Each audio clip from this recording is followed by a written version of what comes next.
that was, yeah, How cool. yeah. Good to see you again. Thanks for jumping on and doing this for us. We really appreciate it. And it's just it's really nice that we get to share all the cool works that's happening out in the industry here in Australia and um, a place creating a place, I suppose, for people to come and get access to a little bit insight into you and to people doing great things within the industry and so they can come and learn and understand what's going on. So we do really appreciate you taking the time to Thank you. chat to us today. You Likewise. we'll start at the top, I suppose. My research has led me to say that you're a Bathurst boy. Um, That's where it all began. Yeah. cool. Tell us how did tap dancing find you, or how did you find it? I suppose. Yeah.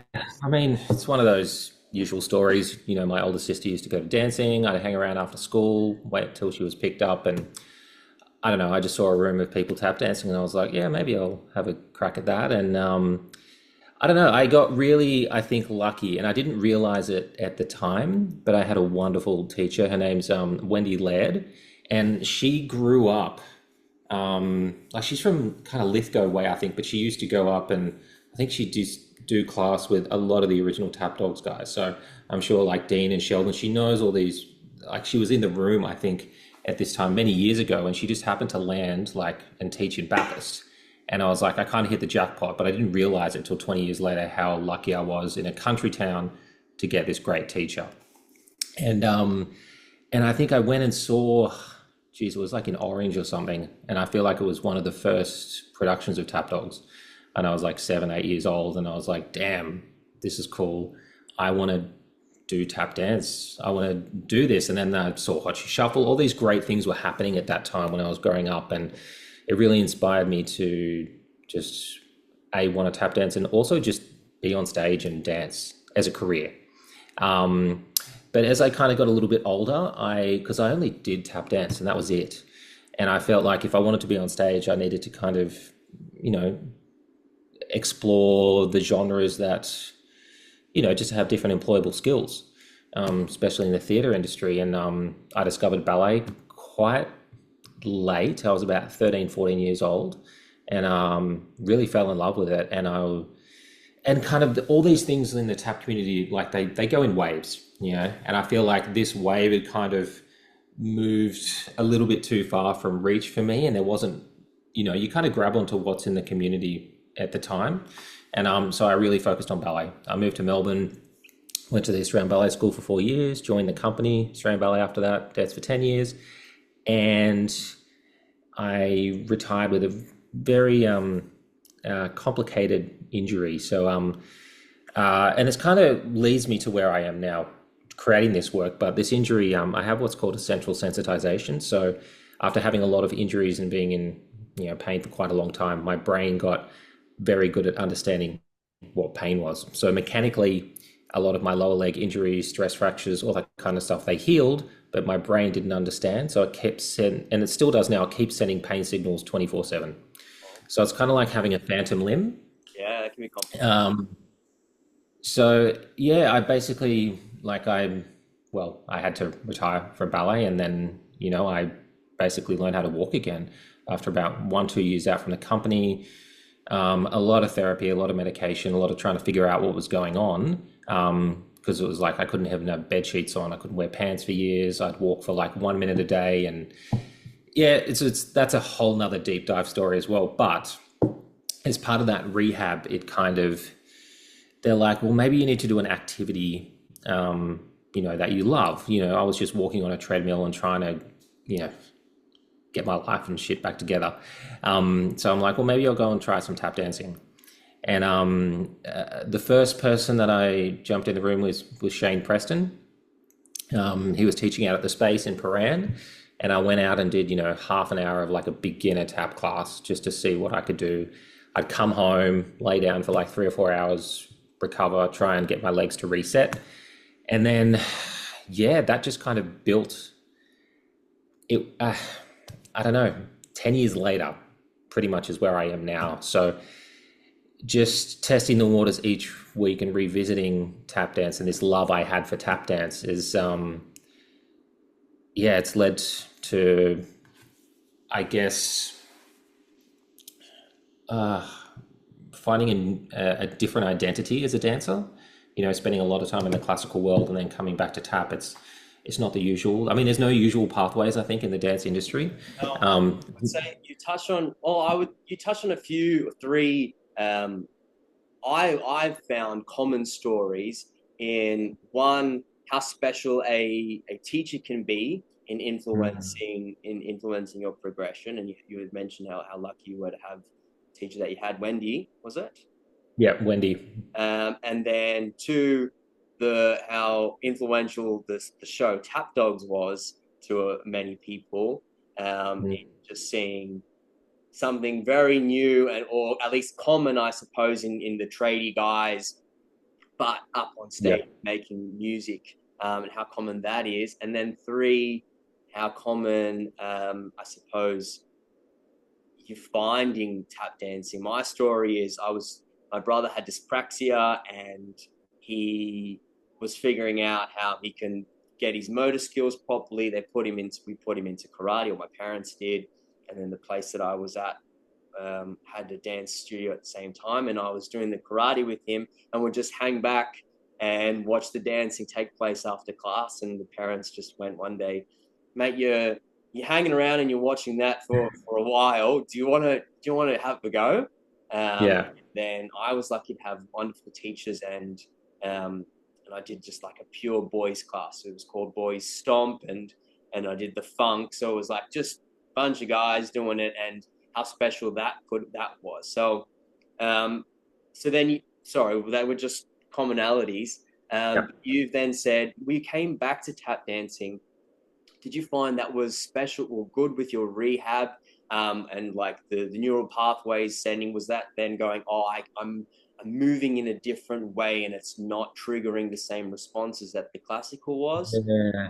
or Um, just in tandem? it's it's different. They're very different mechanical styles of dance, and you know, at the elite level of like being in a ballet company, like it's either if you can't do things at like 100%, like it kind of almost makes it impossible, and like there's just so much energy and force and grand allegro jumping, all that kind of stuff, and it's pretty relentless on the body. And yeah, I literally couldn't even walk at all. Like I used to finish some shows at the Opera House and want to get the community bus from like stage door to Circular Quay to get an Uber home because like I couldn't walk, I'm you currently know. doing a show at the Opera House, and it's a big walk.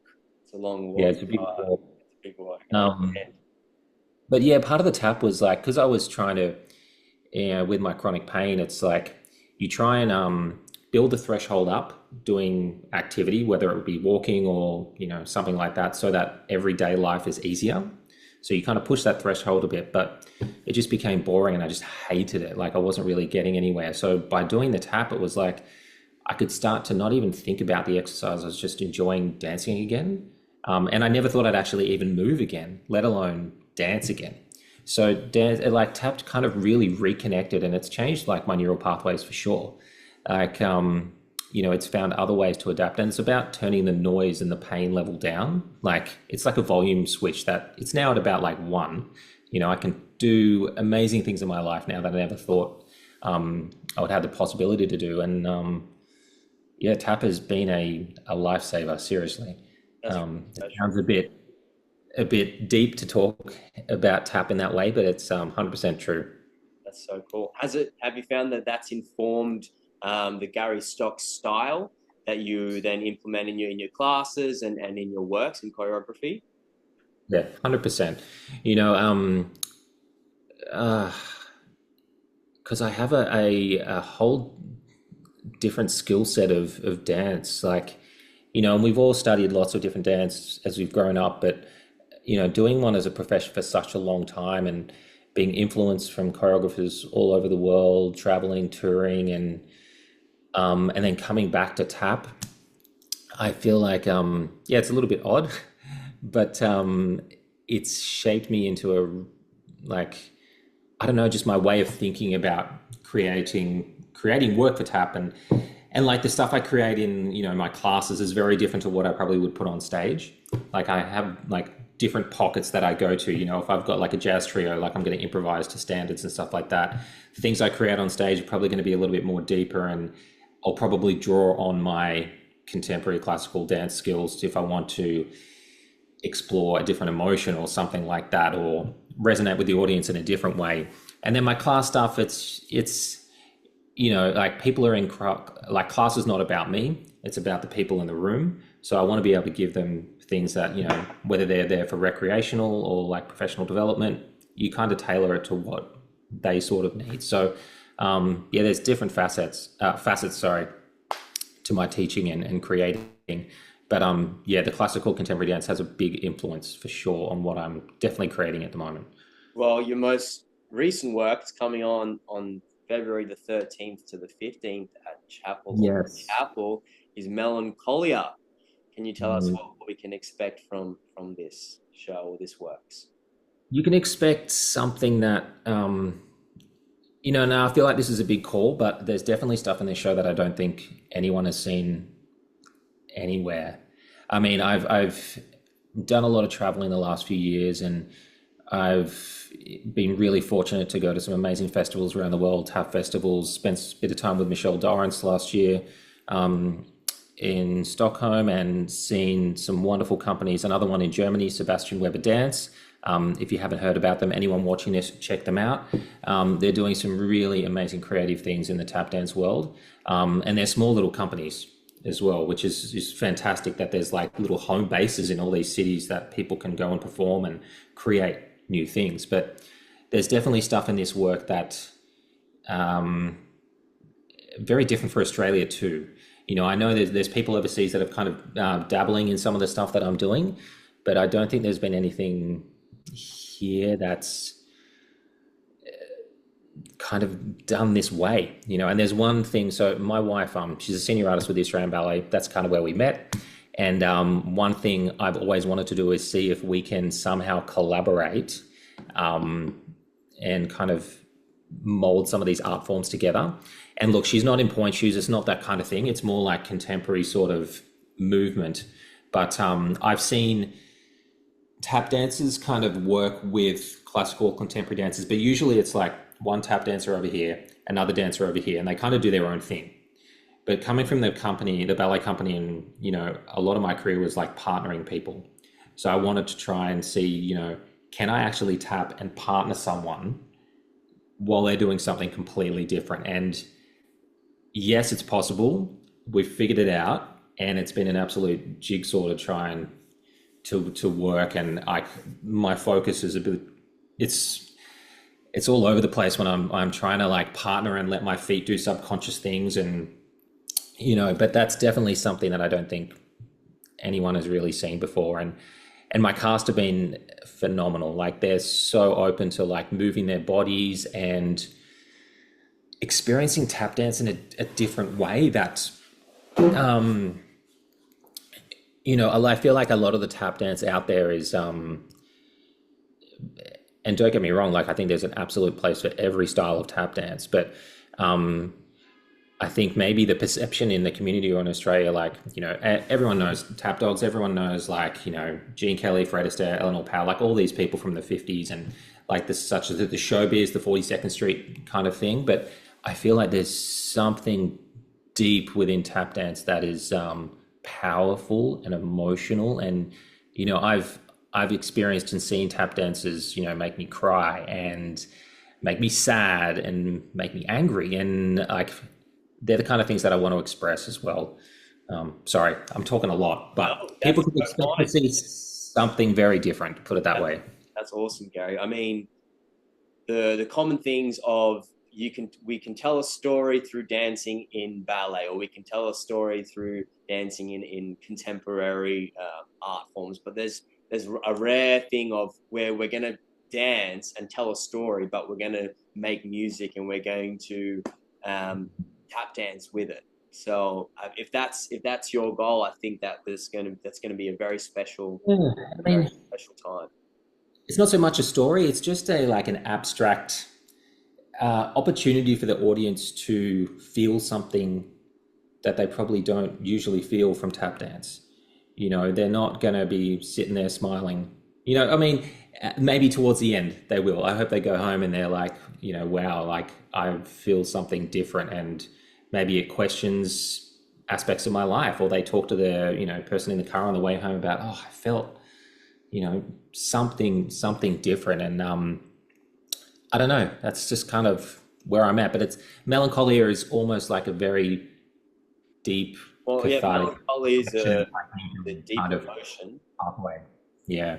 Sorry, I think I cut you off there. I was saying that melancholy is a deep emotion. So expand on the title Melancholia. Yeah. So through my, career-ending injury, and going through some really dark, challenging times. And to be honest, there was times there where like I just wanted to turn the light off. Like I just didn't see any future. I was in pain all the time, and I couldn't function. And I was going to like pain therapy groups with 80-year-old people in the room. And I was a 30-year-old person, and it was pretty frightening and scary. Like, how did I get into this position? And this piece, Melancholia, is kind of stemmed from that, and the emotion and the kind of emotional roller coaster that I've been on the last 10 years. And I did one snippet of this at the Australian Tap Festival like 3 or 4 years ago. And that was kind of the spark that was like, I want to do something big with this. I want to explore this concept a little bit deeper. And, it's there's a big like mental health component to it as well. I mean, depression, grief, loss, suffering, but also like hope and resilience are big parts of this work as well. And that's what I want people to go home with, is the feeling that, like when things are challenging and horrible, and we all have our own challenges, some of them we can't see. That's one thing. I went around for a long time and people are like, well, there's nothing wrong with you. I can't see anything wrong with you. But there's definitely, don't judge anything. People have their own challenges going on. So I'm hoping they can leave this work and be like, maybe there is hope. Maybe there is. And it's weird to say that, like, dance has that kind of power, but I hope it does. No, I think dance is incredibly a special art form. What's the rehearsal process been like, Gary? You've been rehearsing for a long period of time, Yeah. long days. Yeah, I mean, the creative process itself has been very long. So I from, leaving the ballet company and like not knowing what to do, and now evolving into this tap artist, and, I'm teaching and traveling and, experiencing all these wonderful things in the tap community. I'm more so becoming an employed creative, so I do have a day job at the moment, which helps facilitate these creative things that I want to do. So the creative process, geez, it's been like 2 years, to be honest. Like I've literally spent maybe 1-2 hours a week on this. Some months I haven't touched it at all. But, I kind of reached out to a few dancers with this idea and like, do you want to kind of explore this? And everyone has been like, yeah, absolutely. Let's have a go. And they put their trust in me. And so the work itself has taken a very long time to create, but the rehearsal process, now that I've had all the dancers in the studio, it's been, we've been doing like 3-4 hour blocks, maybe 3-4 days a week, probably for the last month. And as part of that was like, I didn't actually know how much time it was going to take the dancers to get this into their body. Because there's a lot. Like this is, fundamentally the work we're doing, it's tap first, it's rhythm first. Like that is the core part of everything we do. And then we add things on top of that, but yeah, it's going pretty well. Like we ran the whole work for the first time a couple of days ago, and 2 weeks out from opening, that's pretty unusual in my experience. So I just needed that kind of safety net to know that yes, this is possible, this is going to work. And yeah, but it's going great. Like the cast is phenomenal. Like I couldn't be any more blessed with a wonderful group of artists. I'm sure there's plenty in there that obviously Claire, Paige, was she on Yeah. Paige? Yep. So Paige has jumped in as well. Bill Simpson, Tiana Lee, Jaden Watson, Lucas Thompson. He just turned 17. It's amazing. He's like a young gun. And there was a few others. Bethany Hutchison, Issey Kuma, and Massimo Zakara were really influential in the creative process. But this was like quite a long time ago, and when it actually comes time to, who's available, who can, do the show. I mean, a couple of those members are now overseas doing really amazing things too, or interstate. So, and then my wife's in the cast as well. But yeah, it's just a nice, fun environment. And one of my things I want to kind of give back to the community, and I try to instill into a lot of the full-time and younger dancers, is just be a nice person in the studio, in whatever role you're in. And I think it's really simple, but I still see and hear like a lot of not so nice things in the dance community. And I've experienced a lot of that in my past life as well. So I just want to make sure everyone is valued and is enjoying the process, and they can, easily put their hand up and ask questions and not be in fear. What's the point of being in fear in a studio? I don't think that breeds creativity, Absolutely. I know a lot of the mentors and people that have helped me along my path, the message has been pretty clear as well, is you want to be someone that people can employ, yes, based on your talent and your skills, absolutely, but you need to be a nice enough person for them to want to spend 3-4 hours a day working with you, and someone who can be in the room and collaborative, or at least understanding of the collaborative process and the creative process, and a good person to actually work with. And I think the older I've gotten and the older my mentors have gotten, the more that has really started to go, I'd rather just work with mates. I'd rather, or work with good people. I'd rather work with good people. And then 100%. make my process and the whole experience far more enjoyable. And the names you rattled off there are some lovely people. So I bet it's all sunshine and roses. Down there in Melbourne. I mean, the stress of, this is a Studio Stocks it's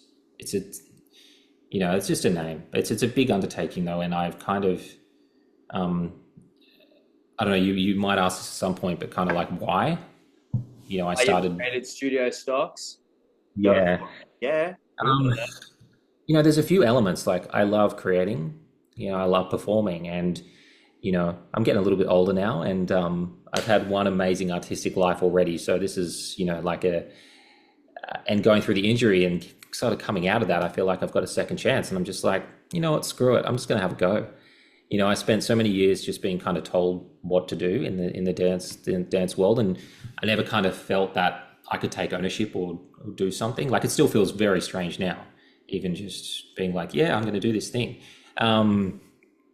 But part of it was I just I see so many young dancers, even going to the Australian Tap Festival for quite a few years now, and people come through and I'm like, man, there's some amazing artists, dancers here.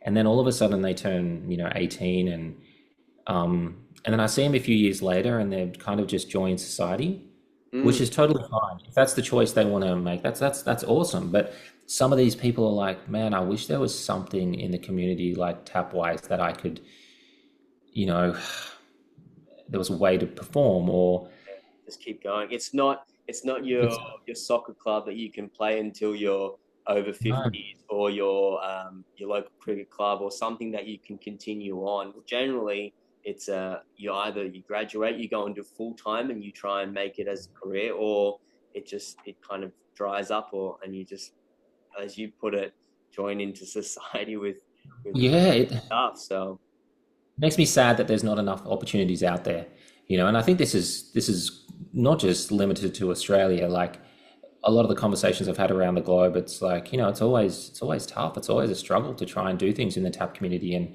I think that's why the tap community is amazing, because we need to support and share what everyone else is doing, because we don't have the luxury to compete. Like we can't be fighting with each other, and we don't. But I do see in other art forms, it can be really pretty cutthroat, and it's not as friendly as the tap community, put it that way. But yeah, I want a place that, and this is a very small start, but ideally a place where we can tap and create new things, and have opportunities for dancers to perform. And, hopefully down the track, I mean, I don't really know where this is going to lead to and where it's going to go, but I want there to be a place where we can constantly be producing new work, collaborating with different artists, different genres, whether it would be dancers, musicians, technology, whatever it might be, but producing new things for tap dance. And I think a lot of the time, now that I've revisited tap dance, like, further on down my career, it definitely feels like it goes in waves. Like when, like, Tap Dogs, Hot Shoe Shuffle, all these kind of things were going, like tap was huge in the community. Like everyone was learning. There was so much out there that inspired people to tap dance. It kind of peters off for a little bit. And at that time I was like, tap just seemed like as an awesome thing to do and everyone was doing it. And now that I've come back to it, and I feel like some of the schools that I teach at, and it's not at that kind of at the forefront, it kind of, or even trying to find a studio to tap in, they're like, nah, you can't tap here. Or you get the last pick of the barrel. Like it's like, oh, everything's blocked out. Tap can just kind of go over here in the corner. And, it's almost like an afterthought sometimes, which makes me a little bit sad. And I don't know if this resonates with the community up in Sydney, but I think if there's opportunities out there where dancers are seeing professionals on stage tapping, I hope that inspires people in the community to be like, maybe I should start tap dancing. This is cool. I want to do this. Like, especially in like the full-time schools, I'm sure they're in a position where they want to train you for what's employable. And if there's not many employment opportunities for tap, I understand that it probably isn't their number one priority. That's probably just a business decision, I'm sure. But I think if there's more in the community, having the outlook of, I think what you mentioned, why you found ballet is to be the most employable person. You have as many skill sets under your belt as possible. And yes, 100%. yes, tap dancing is quite niche and can be daunting, I suppose, to enter into at an older age if you didn't start it when you were young. Still just as fun, and maybe I'm a bit biased, but I think it's the coolest form of dancing out there. So I think that's also Studio Stocks is your a dance studio or your production company that is then production company. It's teach and we make works and do a whole variety of things. Yeah, it's an umbrella, an umbrella company, and underneath that, it's all about performance and creation. Where I kind of teach, and like I teach privately. I have my kind of like my Tuesday open drop-in classes in Melbourne. I teach at a few full-time schools, here and there, but Studio Stocks, I feel like it's going to sit in its own little bubble, and I don't really know where it's going to go, but I want to keep pushing and keep trying to do things in the community. And if it inspires someone to maybe want to work with Studio Stocks, that's fantastic. But that's not kind of my goal. Is just to inspire them to also be like, as a tap dancer, don't wait around for opportunities. It doesn't matter what age you are, just start creating and doing your own stuff, because the opportunities are really, really slim. And I'm at a different point now as I'm a bit older, and I look at dance in a different way. And I'm kind of like, well, why not? Why? It feels a little bit cringe to take ownership and start your own thing. Like, it's terrifying. And putting your name on something, I'm just like, oh, it's part of the process, I think. But I'm like, no one's going to give you an opportunity. Yeah, carve your own. It might happen, but don't wait around for 10 or 20 years waiting for that opportunity to happen, because you've got something to say as an artist and a tap dancer at any age. Doesn't make a difference. And it doesn't mean that it's going to be easy, because it's not. What I'm doing at the moment, apart from my lighting designer and my stage manager, it's pretty much just me and making it work. And I'm learning as I go. I'm used to just being on stage and dancing, but looking after a group of dancers and choreographing and directing and doing all the contracts, bookings, marketing, everything. And I'm not complaining at all. This is something I want to do, and I want to invest my time and energy into having a go. I don't want to be 80 years old in a rocking chair being like, oh, I should have just tried. Um, Yeah, I think that there's really good support in the community, and it's got to start somewhere. that's brilliant, Gary. We're gonna sidebar a little bit. Yeah. Melbourne is home or claims to be home of the best coffee. Are you a coffee drinker, being a New South Wales boy? Yeah, I am a coffee drinker. I didn't drink coffee at all until I came to Melbourne. Okay, Um, fantastic. Have so you gone into the craze of what I hear as magics? Are you Magic's no, no? no, no. I'm pretty like I'm just a flat white All right. sort of guy. That's my usual go-to. But yeah, Melbourne is a pretty good coffee place. Yeah. Yeah, good spot. Okay, if for those of you, for those coming to Melancholia on either the 13th, 14th, or 15th of February at Chapel of Chapel, where are we going to go for? Oh, actually, maybe we won't plug it. Another business. Maybe not. It's all right. There's plenty of places to go Plenty along plenty of Chapel Street. places to go and eat and have a good flat white before we come and watch the show. 100%. It'd be disappointing to come to Melbourne and not be able to walk around the corner and find like a little independent coffee place that's just amazing. Oh, cool. Gary, we really appreciate your time. For those of you who are watching, please go, or you can get down to Melbourne or who are in Melbourne, please go and see Melancholia at Chapel of Chapel on the 13th, 14th, and 15th of February. Gary, where can we get information? Do we have an Instagram page or a website for the Yeah, show? so you can check out my Instagram. So there's Garry underscore stocks, double R, and also Studio Stocks, Studio underscore stocks. All the stuff is on there. There's links to the Chapel of Chapel website where you can check out tickets there. And there's quite a lot of promotional material and little insights into the rehearsal process and kind of where we're at. But a lot of it's kind of a surprise. I don't want to give too much away. You're kind of going to be there to see it. And we had a few people in the other day to kind of check out the first run, and the response was very positive, and everyone was like, "Tell your friends, you got to come see this." So I hope the support continues in the community. Yeah, Well, you've laid some breadcrumbs in discussing and chatting with me today of what we can expect. So I wish you all the best. Congratulations on Studio Stocks and Melancholia, and we hope to see awesome things coming soon. So, and thank you so much for your time. It's really good no, talking. thank you, I appreciate it. My pleasure.